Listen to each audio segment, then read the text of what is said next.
Capítulo 18. La rotación del capital comercial. Los precios. La rotación del capital industrial constituye la unidad de su tiempo de producción y de su tiempo de circulación y abarca, por tanto, el proceso de producción en su conjunto. Por el contrario, la rotación del capital comercial, que no es, en realidad, más que el movimiento autónomo del capital mercancías, representa solamente la primera fase de la metamorfosis de la mercancía, MD, como el movimiento que refluye a sí mismo de un capital especial. MD en sentido comercial, como rotación del capital comercial.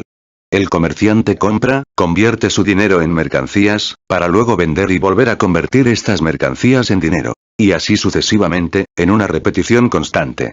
Dentro de la circulación, la metamorfosis del capital industrial aparece siempre como M1 y M2, y el mismo dinero, cambia así dos veces de mano.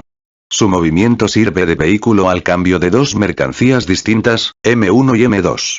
En cambio, tratándose del comerciante, la operación de M, se limita a hacer que la misma mercancía cambie dos veces de mano. Sirve de vehículo simplemente al reflujo del dinero a él.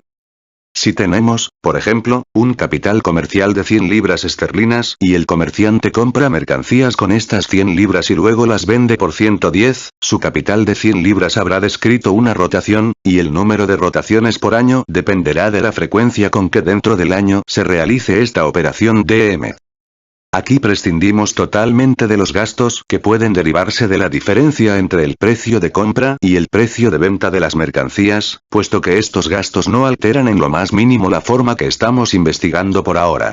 El número de rotaciones de un capital comercial dado presenta, pues, aquí una absoluta analogía con la repetición de los ciclos que describe el dinero, considerado como simple medio de circulación. Así como el mismo talero que circula 10 veces compra 10 veces mercancías por su valor, así el mismo capital dinero del comerciante, de 100, por ejemplo, si describe 10 rotaciones, invierte 10 veces su valor en mercancías o realiza en total un capital mercancías de 10 veces su valor igual 1000. Pero la diferencia está en que en el ciclo del dinero como medio de circulación son las mismas monedas las que pasan por distintas manos, ejecutando por tanto repetidamente la misma función, por lo cual la velocidad de la circulación suple la masa de las monedas circulantes. En cambio, tratándose del comerciante es el mismo capital dinero, cualesquiera que sean las monedas de que se haya formado, el mismo valor en dinero, el que compra y vende repetidamente capital mercancías por el importe de su valor, con lo que refluye constantemente a las mismas manos, a su punto de partida, como D más D, corno valor incrementado por la plusvalía. Es esto lo que caracteriza su rotación como rotación de capital. Sustrae constantemente a la circulación más dinero del que lanza a ella.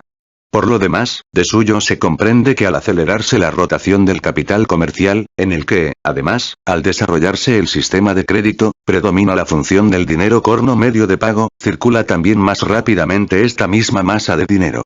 Pero la repetida rotación del capital comercial no expresa nunca más que la repetición de las compras y las ventas, a diferencia de la repetida rotación del capital industrial, la cual expresa la periodicidad y la renovación del proceso de reproducción en su conjunto, incluyendo el proceso de consumo. Tratándose del capital comercial, esto aparece, en cambio, como una condición externa. El capital industrial tiene que lanzar constantemente mercancías al mercado y sustraerlas de nuevo a él, para que sea posible la rápida rotación del capital comercial. Cuando el proceso de reproducción en general es lento, lo es también la rotación del capital comercial. Lo que el capital comercial hace es servir de vehículo a la rotación del capital productivo, pero solo acortando su tiempo de circulación. No actúa directamente sobre el tiempo de producción, que constituye asimismo un límite al tiempo de rotación del capital industrial. Es este el primer límite con que tropieza la rotación del capital comercial. Pero, en segundo lugar, prescindiendo del límite que supone el consumo reproductivo, esta rotación se halla circunscrita en último término por la velocidad y el volumen del consumo individual en su conjunto, puesto que de ello depende toda la parte del capital mercancías que entra en el fondo de consumo. Ahora bien, prescindiendo en absoluto de las rotaciones dentro del mundo comercial, donde un comerciante vende siempre la misma mercancía a los otros y donde este tipo de circulación puede aparecer, en épocas de especulación, como muy floreciente, el capital comercial abrevia, en primer lugar, la fase MD con respecto al capital productivo. En segundo lugar, con el moderno sistema de crédito, dispone de una gran parte del capital dinero total de la sociedad, lo que le permite repetir sus compras antes de volver a vender definitivamente lo ya comprado, siendo indiferente, para estos efectos, el que nuestro comerciante venda sus mercancías directamente al último consumidor o que entre este y aquel medien hasta 12 comerciantes más.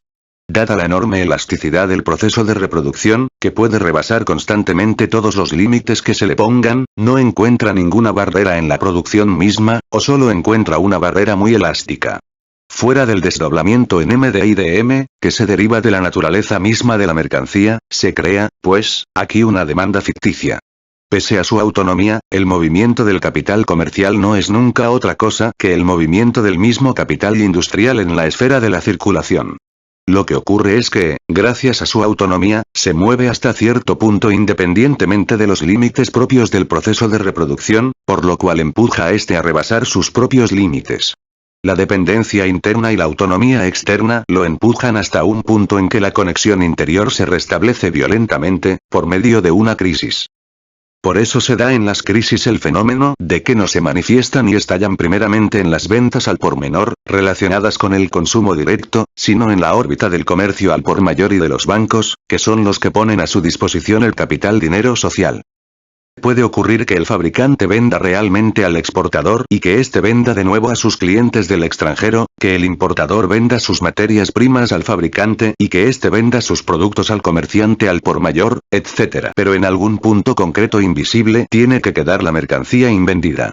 Otras veces, ocurre que se abarrotan poco a poco las existencias de todos los productores e intermediarios. Generalmente, se produce esta situación cuando el consumo está precisamente en su apogeo floreciente, en parte porque un capitalista industrial pone en movimiento a otra serie de capitalistas, en parte porque los obreros que trabajan para ellos trabajan a todo rendimiento y pueden gastar más de lo corriente. A medida que aumentan las rentas de los capitalistas, aumentan también sus gastos. Además, como ya hemos visto, libro 2, sec. 3 pp. 403, se produce una circulación continua entre unos y otros capitales constantes, aún prescindiendo de la acumulación acelerada, que es independiente, por el momento, del consumo individual en el sentido de que no entra nunca en él, pero que se halla en definitiva limitada por él, puesto que la producción de capital constante no se realiza nunca por la producción misma, sino simplemente porque hay más demanda de él en las distintas ramas de producción cuyos productos entran en el consumo individual. Sin embargo, esto puede seguirse desarrollando tranquilamente durante algún tiempo, estimulado por la perspectiva de la demanda, razón por la cual en estas ramas son muy prósperos los negocios de comerciantes e industriales. La crisis se produce tan pronto como los reflujos de los comerciantes que venden a lejanos mercados, o cuyas existencias se han acumulado en exceso dentro del país, empiezan a ser tan lentos y escasos, que los bancos apremian exigiendo que se les pague, o las letras libradas contra las mercancías compradas vencen antes de que haya tiempo a volver a venderlas. Comienzan entonces las ventas forzadas, las ventas realizadas para poder pagar. Con lo cual estalla el crack, que viene a poner fin de golpe a la aparente prosperidad. Pero el carácter superficial e irracional de la rotación del capital comercial se agrava más porque la rotación del mismo capital comercial puede asegurar simultánea o sucesivamente, las rotaciones de muy distintos capitales productivos. Sin embargo, la rotación del capital comercial puede servir de vehículo no solo a las rotaciones de distintos capitales industriales, sino también a la fase contraria de la metamorfosis del capital mercancías. El comerciante puede, por ejemplo, comprar lienzo al fabricante y venderlo al blanqueador. Por consiguiente, la rotación del mismo capital comercial, de hecho, la misma fase MD, la realización del lienzo, representa dos fases contrapuestas de dos capitales industriales distintos. Cuando el comerciante vende para el consumo productivo, su MD representa siempre el DM de un capital industrial y su DM equivale siempre al MD de otro capital industrial. Si dejamos a un lado, como hacemos en este capítulo, el factor K, los gastos de circulación, la parte del capital que el comerciante desembolsa aparte de la suma destinada a la compra de mercancías, desaparecerá también, naturalmente, la ganancia adicional K obtenida sobre este capital adicional. Es, pues, el método de examen estrictamente lógico y matemáticamente exacto cuando se trata de ver cómo influyen sobre los precios la ganancia y la rotación del capital comercial.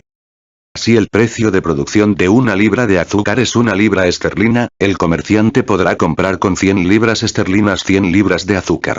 Si en el curso del año compra y vende esta cantidad y la cuota media de ganancia anual es del 15%, añadirá a las 100 libras esterlinas 15 libras de ganancia y a cada libra esterlina, precio de producción de una libra de azúcar, 3 chelines. Esto quiere decir que venderá la libra de azúcar a 1 libra y 3 chelines. Si, por el contrario, el precio de producción de una libra de azúcar descendiese a 1 chelín, el comerciante compraría con 100 libras esterlina 2000 libras de azúcar y vendería la libra a 1 chelín y L4,5 peniques. La ganancia anual obtenida por el capital de 100 libras esterlinas invertido en el negocio del azúcar seguiría siendo igual 15 libras esterlinas.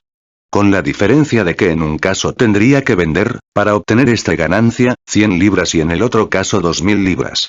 El alza o la baja del precio de producción no tendría nada que ver con la cuota de ganancia, pero en cambio tendría muchísimo, que ver con la mayor o menor magnitud de la parte alícuota del precio de venta de cada libra de azúcar que se reduce a ganancia mercantil, es decir, con el recargo de precio que el comerciante impone sobre una determinada cantidad de mercancía, producto. Si el precio de producción de una mercancía es pequeño, será pequeña también la suma que el comerciante tiene que desembolsar como su precio de compra, es decir, para comprar una determinada cantidad de la misma, y pequeña también, por tanto, partiendo de una cuota de ganancia dada, la cuantía de la ganancia que obtiene por esta cantidad dada de mercancía barata. O, lo que tanto da, podrá con un capital dado, de 100, por ejemplo, comprar una gran cantidad de esta mercancía barata, en cuyo caso la ganancia total de 15, obtenida por los 100, se distribuirá en pequeñas fracciones entre las distintas unidades que forman esta masa de mercancías. Y a la inversa, en el caso contrario.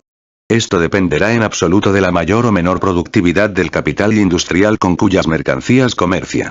Exceptuando los casos en que el comerciante es un monopolista que monopoliza también la producción, como ocurría, por ejemplo, en su tiempo, con la Compañía Holandesa de las Indias Orientales, nada hay más absurdo que esa concepción usual de que depende del comerciante el vender mucho ganando poco o vender poco ganando mucho en cada una de las mercancías que vende. Los dos límites entre los que oscila su precio de venta son, de una parte, el precio de producción de la mercancía, de que él no puede disponer; de otra parte, la cuota de ganancia media, de que tampoco él dispone. Lo único que él puede decidir, pero en lo que desempeña también un papel la magnitud del capital de que dispone y otros factores, es si quiere comerciar con mercancías caras o con mercancías baratas. Dependerá, pues, en absoluto, del grado de desarrollo del régimen capitalista que éste adopte. Una compañía puramente comercial como la antigua Compañía de las Indias Orientales, que tenía el monopolio de la producción, podría imaginarse que proseguía bajo condiciones completamente distintas un método que respondía a lo sumo a los comienzos de la producción capitalista. Lo que mantiene en pie aquel prejuicio popular, que responde, por lo demás, como todas las ideas falsas acerca de la ganancia, etc., a la concepción del comercio y al prejuicio mercantil son, entre otras, las siguientes circunstancias. Primera. Fenómenos de competencia, pero que solo afectan a la distribución de la ganancia mercantil entre los distintos comerciantes poseedores de dividendos sobre el capital comercial en su conjunto. Como cuando, por ejemplo, uno vende más barato para desplazar a sus adversarios. Segunda. Un economista del calibre del profesor Roscher puede imaginarse todavía, en Leipzig, que fueron razones de inteligencia y humanidad las que produjeron el cambio de los precios de venta y que este cambio no fue un resultado de la revolución operada en el mismo régimen de producción. Tercera. Si los precios de producción descienden al aumentar la productividad del trabajo, bajando también como consecuencia de ello los precios de venta, ocurre con frecuencia que la demanda aumenta más rápidamente todavía que la oferta, y con ella los precios del mercado, haciendo que los precios de venta arrojen una ganancia superior a la media. Cuarta. Un comerciante puede bajar el precio de venta, lo que significa simplemente, reducir la ganancia usual que recarga sobre el precio, para acelerar la rotación de un capital mayor en su negocio. Todo esto son cosas que solo afectan a la competencia entre los mismos comerciantes. Ya se ha expuesto en el libro 1 ver Capitán 15 que la elevación o la baja de los precios de las mercancías no determinan ni la masa de la plusvalía producida por un capital dado, ni la cuota de la plusvalía, si bien el precio de una mercancía y, por tanto, la parte que dentro de este precio representa plusvalía puede ser mayor o menor según la cantidad relativa de mercancías producida por una determinada cantidad de trabajo. Los precios de cualquier cantidad de mercancías se determinan, en la medida en que corresponden a los valores, por la cantidad total de trabajo materializado en ellas. Si se materializa poco trabajo en muchas mercancías, el precio de cada una de ellas será bajo y la plusvalía correspondiente pequeña. Si bien el trabajo materializado en una mercancía se divide en trabajo pagado y en trabajo no retribuido. La cantidad del precio que represente plusvalía nada tiene que ver con esta cantidad total de trabajo ni, por tanto, con el precio de la mercancía. Y la cuota de la plusvalía no depende de la magnitud absoluta de la plusvalía contenida en el precio de cada mercancía, sino de su magnitud relativa, de su proporción con el salario que en esa mercancía se encierra. Por consiguiente, la cuota de plusvalía puede ser grande aunque la magnitud absoluta de la plusvalía para cada mercancía sea pequeña. Esta magnitud absoluta de la plusvalía en cada mercancía depende en primer término de la productividad del trabajo y solo en segundo término de su división en trabajo pagado y trabajo no retribuido. Y tratándose sobre todo del precio comercial de venta, el precio de producción constituye una premisa exterior dada. El nivel de los precios comerciales de las mercancías en tiempos anteriores dependía, del nivel de los precios de producción, es decir, de la poca productividad del trabajo. Segundo, de la ausencia de una cuota general de ganancia, ya que el capital comercial absorbía una parte alícuota de plusvalía mucho mayor de la que le habría correspondido con una movilidad general de los capitales.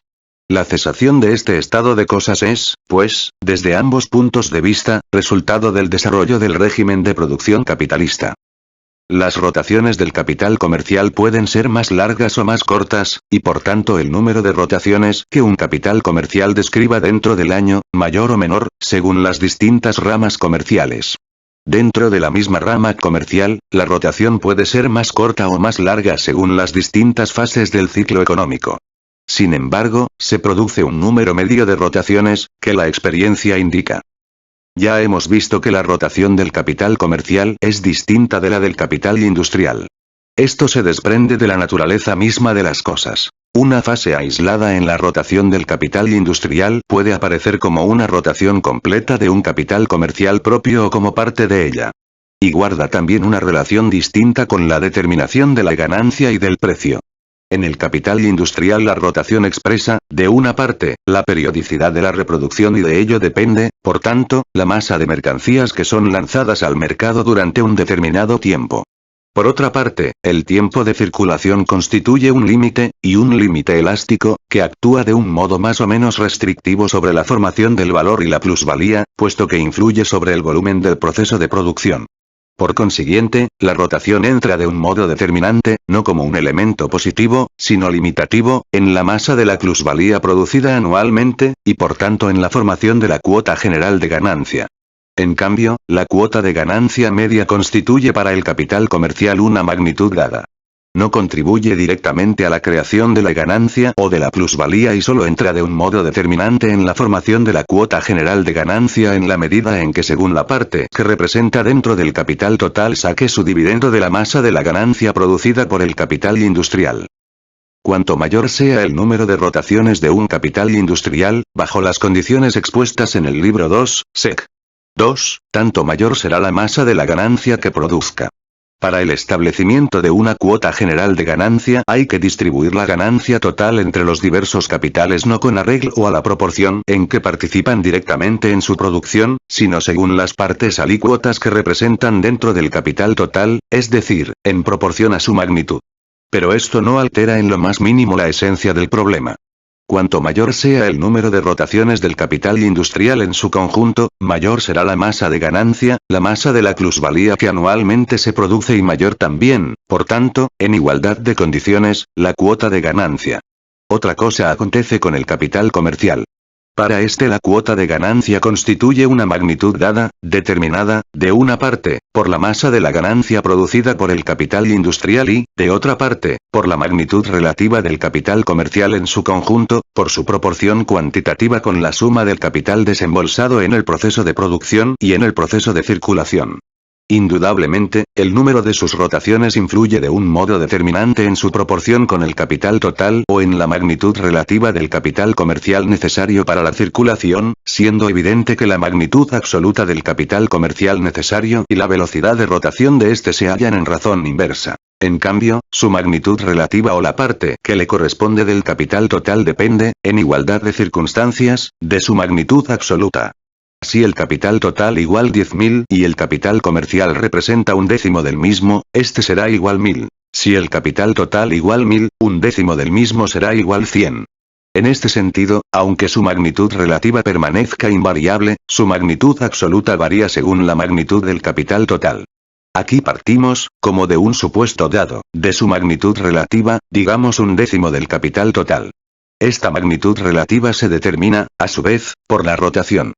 Con una rotación rápida, su magnitud absoluta será por ejemplo, igual 1000 libras esterlinas en el primer caso igual 100 libras esterlinas en el segundo, y por tanto, su magnitud relativa igual un décimo.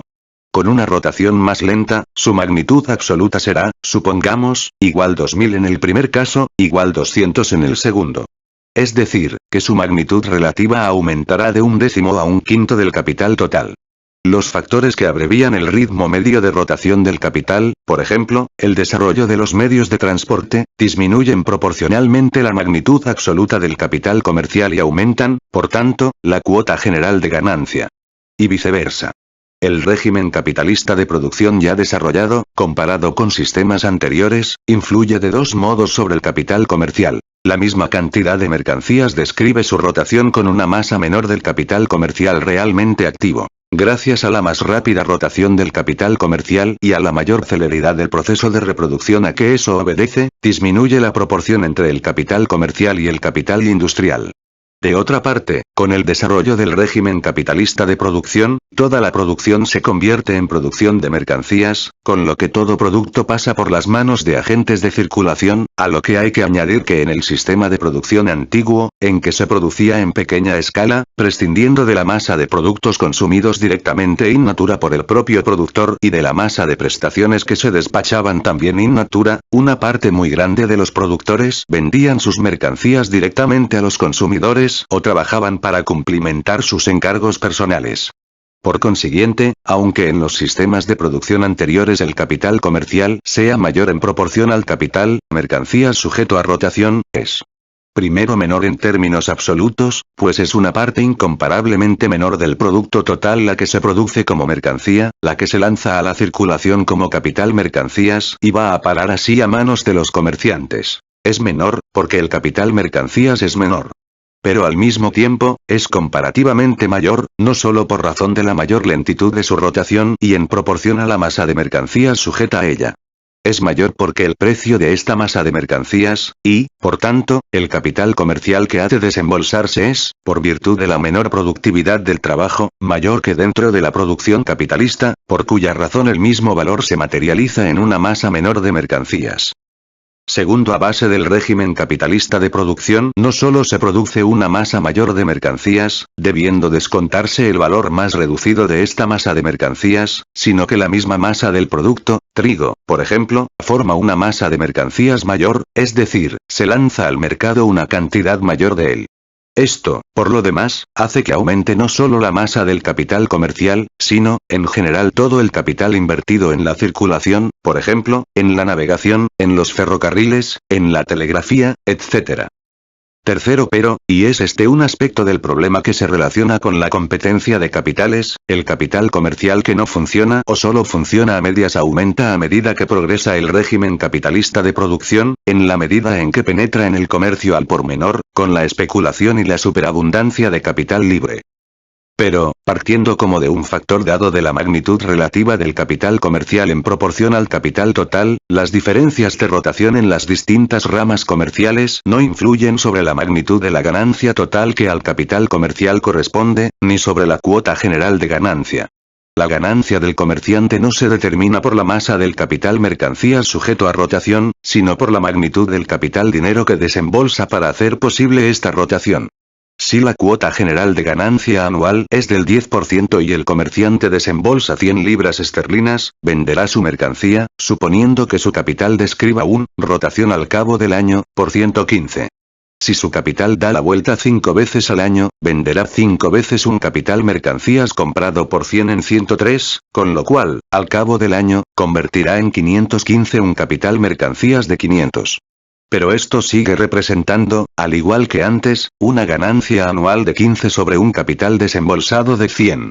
Si no ocurriese así, llegaríamos a la conclusión de que el capital comercial arrojaría en proporción al número de sus rotaciones una ganancia mucho más alta que el capital industrial, lo que se hallaría en contradicción con la ley de la cuota general de ganancia. El número de rotaciones del capital comercial en distintas ramas comerciales afecta, pues, directamente a los precios comerciales de las mercancías. La cuantía del recargo mercantil de los precios, de la parte alícuota de la ganancia mercantil de un capital dado, que corresponde al precio de producción de cada mercancía, se halla en razón inversa al número de rotaciones o a la velocidad de rotación de los capitales comerciales en las distintas ramas de negocios. Si un capital comercial describe 5 rotaciones al año, cada una de estas rotaciones solo añadirá a un capital mercancías del mismo valor un quinto del recargo que otro capital comercial que solo describa una rotación al año. La repercusión del tiempo medio de rotación de los capitales en distintas ramas comerciales sobre los precios de venta se reduce a que, en proporción a esta velocidad de rotación, la misma masa de ganancia que, partiendo de una magnitud dada del capital comercial, es determinada por la cuota general anual de ganancia, determinada, por tanto, independientemente del carácter especial de la operación comercial de este capital, se distribuye de un modo distinto entre masas de mercancías del mismo valor, de tal modo que con 5 rotaciones al año añade al precio de las mercancías, por ejemplo, 15, 5 igual 3%, y con una sola rotación, por el contrario, el 15%. El mismo porcentaje de la ganancia comercial en distintas ramas de negocios hace aumentar, pues, según la proporción de sus tiempos de rotación, los precios de venta de las mercancías en proporciones muy distintas, calculando a base del valor de estas mercancías. Por el contrario, en el capital industrial el tiempo de rotación no influye en modo alguno sobre la magnitud de valor de las distintas mercancías producidas, si bien afecta a la masa de los valores y las plusvalías producidas por un determinado capital y en un determinado tiempo, puesto que afecta a la masa del trabajo explotado. Es cierto que esto se encubre y parece ser de otro modo tan pronto como se dirige la mirada a los precios de producción, pero solo porque los precios de producción de las distintas mercancías difieren de sus valores con arreglo a las leyes expuestas más arriba. Si nos fijamos en el proceso total de producción, en la masa de mercancías producida por el capital industrial en bloque, vemos confirmada inmediatamente la ley general. Por tanto, mientras que un examen un poco atento de la influencia que el tiempo de rotación ejerce sobre la formación del valor en el capital industrial nos hace remontarnos a la ley general y a la base de la economía política según la cual los valores de las mercancías se determinan por el tiempo de trabajo contenido en ellas, la influencia de las rotaciones del capital comercial sobre los precios mercantiles nos revela fenómenos que, si nos detenemos a analizar detenidamente los eslabones intermedios, parecen presuponer una determinación puramente arbitraria de los precios, nacida simplemente del hecho de que el capital se haya resuelto a obtener una determinada cantidad de ganancia al año. Parece, en efecto, a través de esta influencia de las rotaciones, como si el proceso de circulación en cuanto tal determinase los precios de las mercancías, en ciertos límites independientemente del proceso de producción. Todas las concepciones superficiales y erróneas del proceso total de la reproducción se basan en la forma de concebir el capital comercial y en las ideas que sus peculiares movimientos proyectan en las cabezas de los agentes de la circulación. El análisis de las conexiones reales, internas, del proceso capitalista de producción constituye, como el lector ha podido observar bien a su costa, un asunto muy complicado y el descubrirlas supone un trabajo muy minucioso. Si es obra de la ciencia al reducir los movimientos visibles y puramente aparentes a los movimientos reales e interiores, fácilmente se comprende que en las cabezas de los agentes de la producción y la circulación capitalista surjan acerca de esto ideas que difieren totalmente de estas leyes y que no son sino la expresión consciente del aparente movimiento. Las ideas de un comerciante, de un especulador de bolsa, de un banquero, son necesariamente deformadas por completo. Las de los productores están falseadas por los actos de la circulación a que se haya sujeto su capital y por la compensación de la cuota general de ganancia. En sus cabezas proyecta también una imagen necesariamente invertida la competencia. Partiendo de los límites del valor y de la plusvalía como de un factor dado, es fácil ver cómo la competencia de los capitales convierte los valores en precios de producción y, más aún, en precios comerciales, y la plusvalía en ganancia media. Pero sin partir de estos límites es absolutamente imposible ver por qué la competencia reduce la cuota general de ganancia a este límite en vez de aquel, al 15% en vez del 1500%. Puede, a lo sumo, reducirla a un cierto nivel. Pero no hay en ella absolutamente ningún elemento para poder determinar por sí misma este nivel. Desde el punto de vista del capital comercial parece, pues, como si la misma rotación fuese el factor determinante del precio.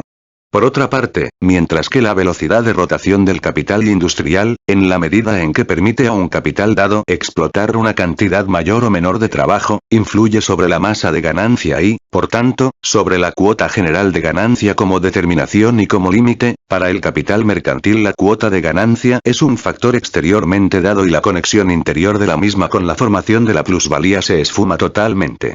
Cuando, permaneciendo idénticas todas las demás circunstancias y a base, especialmente, de la misma composición orgánica del capital, el mismo capital industrial describe 4 rotaciones al año en vez de 2, produce el doble de plusvalía y, por tanto, el doble de ganancia, cosa que se revela de un modo tangible tan pronto como este capital posee y mientras posee el monopolio de un modo más perfecto de producción, gracias a este sistema de rotación más acelerada.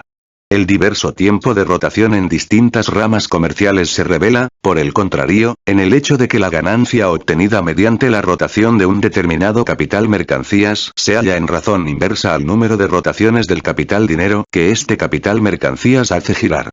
Small Profits and King Returns es una norma que se le antoja, en efecto, al shopkeeper como una norma que él sigue por principio. Por lo demás, de suyo se comprende que esta ley de las rotaciones del capital comercial en cada rama de negocios, y prescindiendo de las alternativas rotaciones más rápidas o más lentas que se compensan entre sí, solo rige para el promedio de las rotaciones descritas por todo el capital comercial invertido en esta rama. El capital de A, invertido en la misma rama comercial de B, puede describir más o menos rotaciones que la cifra media. En este caso, los otros capitales describirán también menos o más. Esto no altera en lo más mínimo la rotación de la masa total de capital mercantil invertido en esta rama. Ello, sin embargo, es de una importancia decisiva para el comerciante al por mayor o al por menor de que se trata. Esto le permitirá realizar una ganancia extraordinaria, del mismo modo que el capitalista industrial obtiene una ganancia extraordinaria cuando produce en condiciones más favorables que las medias. Si la competencia le obliga a ello, podrá vender más barato que sus colegas sin que su ganancia descienda por debajo de la media. Si las condiciones que le permiten una rotación más rápida son, a su vez, de orden comercial, por ejemplo, la situación de los centros de venta, podrá pagar una renta extraordinaria para adquirirlas, con lo cual se convertirá en renta del suelo una parte de su ganancia extraordinaria.